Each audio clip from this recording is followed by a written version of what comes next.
നമസ്കാരം. ഏത് കമ്പനിയും ഒന്ന് പതിഞ്ഞാൽ ഉടൻ തന്നെ അത് വലിയ രീതിയിൽ ശക്തമായി തന്നെ കുതിക്കും. അതാണ് എയർ ഇന്ത്യയുടെ ഭാവിയിൽ ഇപ്പോൾ സംഭവിക്കാൻ പോകുന്നത്.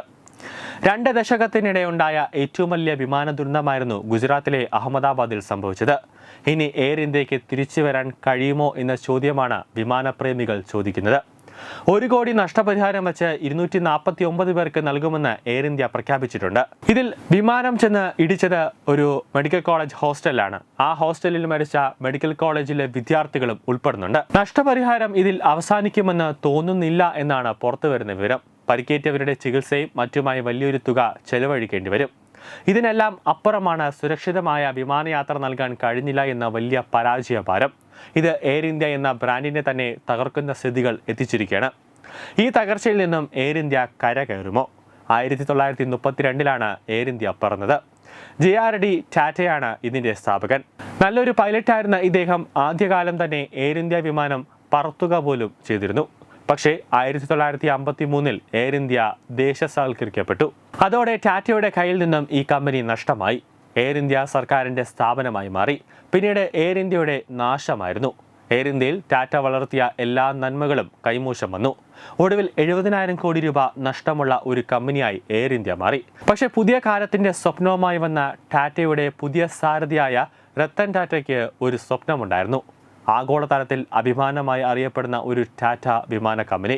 അതുകൊണ്ടാണ് നരേന്ദ്രമോദി സർക്കാർ എയർ ഇന്ത്യയെ വീണ്ടും സ്വകാര്യവത്കരിക്കാൻ ഒരു പദ്ധതിയിട്ടപ്പോൾ രത്തൻ ടാറ്റയെയും ടാറ്റ ഗ്രൂപ്പിനെയും മനസ്സിൽ കണ്ടത്. അങ്ങനെ 2022 മോദി എയർ ഇന്ത്യയുടെ രത്തൻ ടാറ്റയുടെ കൈ ലഭിച്ചു. ആഗോള അഭിമാനമായ ഒരു വിമാന കമ്പനി എന്ന സ്വപ്നത്തിലേക്ക് എയർ ഇന്ത്യ ചുവടുവെക്കുന്നതിനിടയിലായിരുന്നു ക്രൂവും യാത്രക്കാരുമായി 241 പേർ മരിച്ച വിമാന ദുരന്തം അഹമ്മദാബാദിൽ നടന്നത്.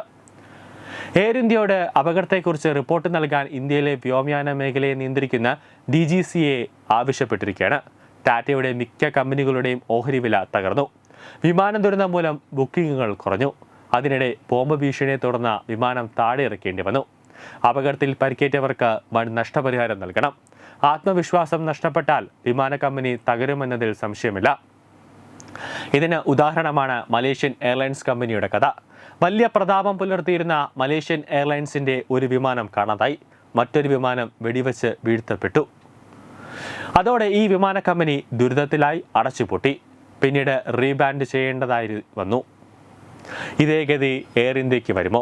കഴിഞ്ഞ വർഷങ്ങളായി ഒട്ടേറെ ചെറിയ സുരക്ഷാ പ്രശ്നങ്ങളും അപകടങ്ങളും എയർ ഇന്ത്യക്ക് നേരിടേണ്ടി വന്നു. പക്ഷേ 2 ദശകത്തിനുള്ളിൽ സംഭവിച്ച ഏറ്റവും വലിയ ദുരന്തമായിരുന്നു ഗുജറാത്തിലെ അഹമ്മദാബാദിൽ നടന്നത്. എങ്കിലും പണവും സ്വാധീനവുമുള്ള കമ്പനിയാണ് ടാറ്റ എന്നതിനാലും എയർ ഇന്ത്യയുടെ അവരുടെ അഭിമാന സ്തംഭമായി കാണുന്നതിനാലും എങ്ങനെയും രക്ഷിച്ചെടുക്കാൻ ടാറ്റ ശ്രമിക്കുമെന്നാണ് വിദഗ്ധരുടെ അഭിപ്രായം. 2024-25 സാമ്പത്തിക വർഷത്തിൽ മികച്ച സാമ്പത്തിക ഫലം എയർ ഇന്ത്യ പ്രഖ്യാപിച്ചിട്ട് ഏതാനും ദിവസങ്ങളെ ആയിട്ടുള്ളൂ. ഈ സാമ്പത്തിക വർഷത്തെ എയർ ഇന്ത്യയുടെ വരുമാനം 61,000 കോടി രൂപയായിരുന്നു. ഇനി ഏത് വിധേനയും സുരക്ഷിതത്വവും വിശ്വാസവും ടാറ്റ തിരിച്ചുപിടിക്കാൻ ശ്രമിക്കുമെന്നും ബിസിനസ് രംഗത്തുള്ളവരും പറയുന്നുണ്ട്. ഈ വിമാന ദുരന്തം എയർ ഇന്ത്യയെ ഉണർത്തുമെന്നാണ് പലരും അഭിപ്രായപ്പെടുന്നത്. അവർ സുരക്ഷിതത്വത്തിന് പ്രാധാന്യം നൽകുന്ന സ്ഥിതി വരും. കൂടുതൽ സുരക്ഷിതത്വം നൽകുന്ന വിമാനങ്ങൾ വാങ്ങും. അതുവഴി എയർ ഇന്ത്യ മടങ്ങി വരുമെന്നാണ് വ്യോമയാന മേഖലയെ നിരീക്ഷിക്കുന്നവർ വിലയിരുത്തുന്നത്. കാരണം ടാറ്റയ്ക്ക് എയർ ഇന്ത്യ അവരുടെ കിരീടത്തിലെ രക്തമാണ്. ആ രക്തം അവർ കളയാതെ ഏത് വഴിയും അവർ സൂക്ഷിക്കും. അതിനവർ എന്തും ചെയ്യും. അതാണ് ഇനി ടാറ്റ ചെയ്യാൻ പോകുന്നത്. ന്യൂസ് ഡെസ്ക് തത്വമൈ ന്യൂസ്.